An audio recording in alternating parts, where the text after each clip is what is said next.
ക്ഷേത്രകലാചാരൻ പൈങ്കുളം രാമചന്ദ്രൻ നമ്പ്യാരാണ് നങ്ങ്യാർകൂത്തിനെ ക്ഷേത്ര മതിൽക്കെട്ടിന് പുറത്തു കൊണ്ടുവന്നതും എല്ലാവർക്കും അഭ്യസിച്ച് അവതരിപ്പിക്കാവുന്ന രൂപത്തിലേക്ക് ഈ കലയെ വികസിപ്പിച്ചതും. മലപ്പുറത്തു നടന്ന 53ാം സംസ്ഥാന സ്കൂൾ കലോത്സവത്തിലാണ് നങ്ങ്യാർകൂത്ത് ആദ്യമായി മത്സര ഇനമായി പ്രത്യക്ഷപ്പെട്ടത്.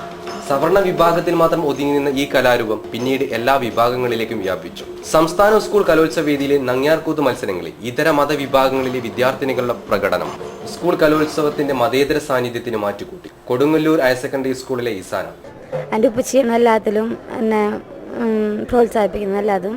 പിന്നെ ഈ പ്രാവശ്യത്തെ സ്റ്റേറ്റിൽ പങ്കെടുക്കാൻ പറ്റിയത് വലിയൊരു ഭാഗ്യമാണ്. സിനിമാ താരം നിഹാരിക എസ് മോഹനും നങ്ങ്യാർകൂത്ത് മത്സരത്തിനെത്തിയിരുന്നു. ഇന്നലെ ഹൈസ്കൂൾ വിഭാഗം പെൺകുട്ടികളുടെ കഥകളി മത്സരമാണ് നടന്നത്. ഞാൻ പങ്കെടുത്തിരുന്നു. അതിൽ 4ാം സ്ഥാനം എ ഗ്രേഡാണ് ലഭിച്ചത്. ഇന്ന് നങ്ങ്യാർകൂത്ത് 20ാം തീയതി മോണാക്ട് ഉണ്ട്. പുരാണ കഥാപാത്രങ്ങളായ കൃഷ്ണരാമ കഥകളെ അടിസ്ഥാനമാക്കിയുള്ള നങ്ങ്യാർകൂത്ത് മത്സരത്തിൽ കംസവധം, കാളിയമർദ്ദനം തുടങ്ങിയ കഥകളാണ് പ്രധാനമായും വേദിയിൽ അവതരിപ്പിക്കപ്പെട്ടത്.